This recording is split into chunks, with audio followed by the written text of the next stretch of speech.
Welcome to Vikinglia. The stories that take place in Viking burial mounds portray the encounters between living and dead, sometimes the latter behaving amicably towards their relatives who summoned them. Today I will tell you such a tale, the story of Hervor, a berserk warrior's daughter. Our channel offers the unique experience to recount stories coming right from the manuscripts of Old Norse sagas, translated by us. You won't hear well-known Norse mythological stories.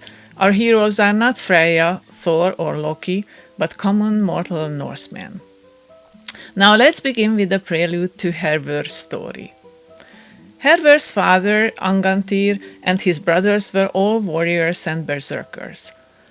Angantyr married an earl's daughter, but shortly after the wedding, he left with his brothers to settle a dispute by combat on the island of Samsei. There they were all slaughtered in the battle, and their victorious enemy buried their bodies in a barrow, together with Angantyr's sword. Angantyr's daughter, Hervor, was raised in her grandfather's home. However, she was more used to archery, shields, and sword than sewing or embroidery. She didn't know who her father was until one day she happened to treat a slave badly. The slave, retaliating, told her that the earl forbade all men to tell her about her father because he was the lowest of slaves. Hervor was furious at these words and reprimanded the earl, keeping in secret that her father was a swineherd. Her grandfather told her the truth, and that her father was buried on Samsei. Hearing this, she decided to find the tomb and reclaim her heritage. She departed from home alone, dressed and armed like a man. She joined some Vikings, and a little later she took charge of the entire group. Then they arrived to Samsei, but none of the Vikings dared to go ashore for the fear of the mound dwellers. Thus, Hervor got into a boat alone and landed on the island at sunset. There she met a herdsman. And now let's see how the story continues in the first chapter of the Hervarar saga.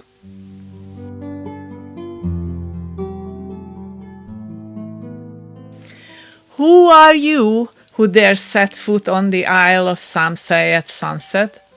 Make haste to find lodgings for the night. I seek not refuge, nor am I acquainted with any among the island dwellers. Rather, tell me, herdsman, ere you depart, can you tell me where I might find the burial place of Hjörvard? Ask me not this thing. Your task is an evil one, friend of Vikings. Let us leave this place as quickly as your legs will permit. All that is out of doors after dark is a lethal bane on the living. The daughter of a berserk does not fear the flames that burn all about this island.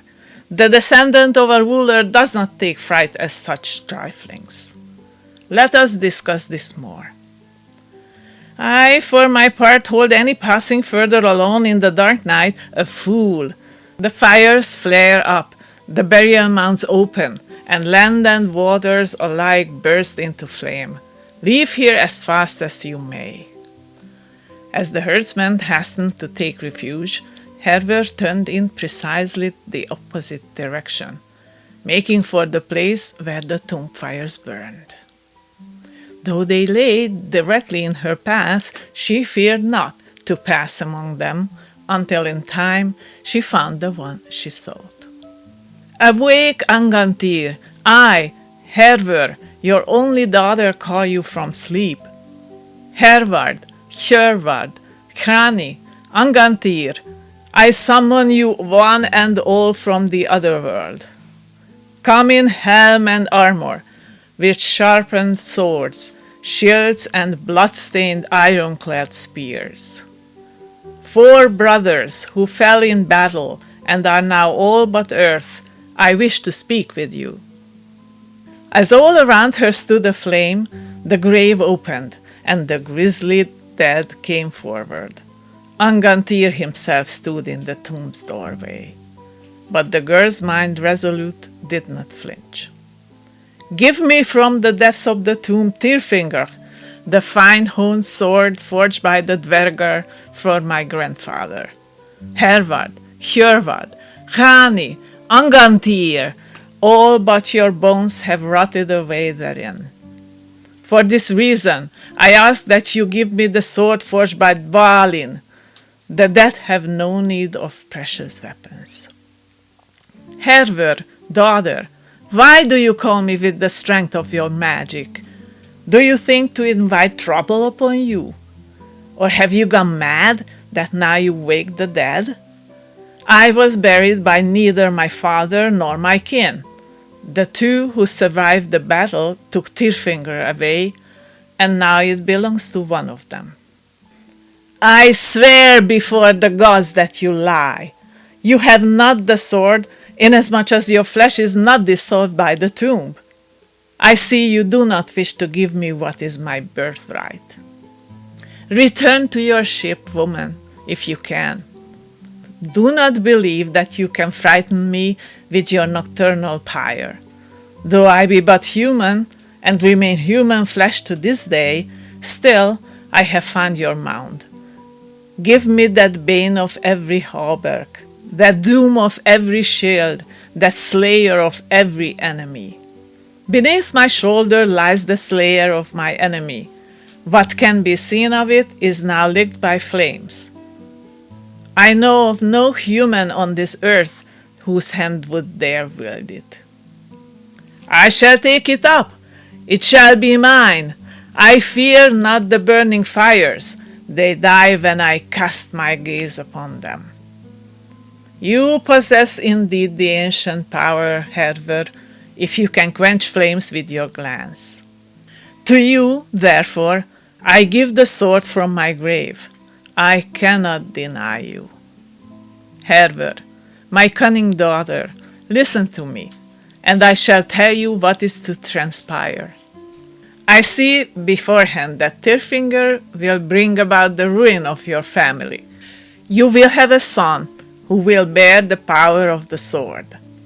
When you are gone, Tyrfingr will be his, and in order shall he govern his land. What does it matter now to the descendant of a king what her sons will do in the future? You have done well, son of Vikings, to hand over the sword to me from the grave. My soul is at peace. I now have what I came for. I shall return to my wave steed. Yes, the sword belongs to you. May you use it long.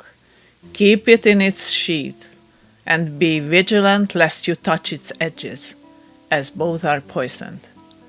They would bring the worst death fate could muster. Good journey, my daughter. I wish you good fortune, 12 lifetimes, power, perseverance, and every good thing, all that your ancestors have left as your legacy. Rest in peace, tomb dwellers. I depart now, and you are free from me. Let the other world, where fires burned around me, vanish. Now I return to the land of the living. So in this story, the Högbuin, Angantyr, eventually not only hands over the sword requested of him, but also sees his daughter off with advice and well wishes. We know that the remnants of Old Norse literature did come to be written down by Christian chroniclers. Indeed, the clerics and laymen who collected and recorded the sagas had frequently modified or adjusted the text to suit their worldviews and religious beliefs. In some cases, they deliberately omitted events and facts deemed offensive to the early medieval Christian perceptions. Among those blacked out details, excluded from the telling, were the accounts of the techniques associated with magical practices. Although in Hervor's story we encounter the situation in which the dead are summoned by incantation, the text doesn't make this conspicuous. From what scant information the writers did include in the text, only via deduction and guesswork can we obtain a somewhat blurred picture of what could have had happened. Such a clue would be what Hervor says at the burial mound. I summon you one and all from the other world. But other than her words, we don't have any description of what is she actually doing. Another clue is what Hervor's father states. You possess indeed the ancient power, Hervor, if you can quench flames with your glance.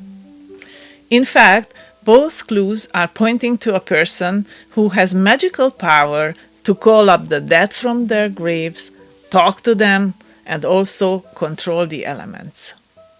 She sure looks like a pretty powerful sorceress to me. Hervor's courage, magical knowledge, and seeming preparedness for whatever situation might present itself are also a good indication of what the women of this ancient world must truly have been like. In our next video, we will tell you about an undying love in the tomb. Thanks for watching.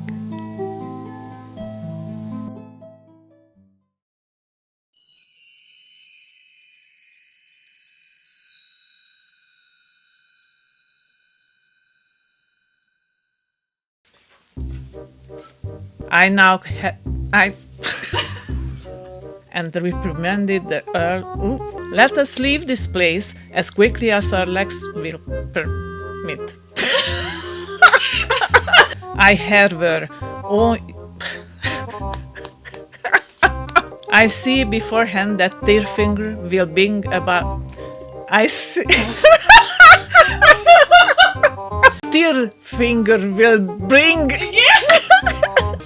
all that your ancestors. I shall return to my Wavesteed.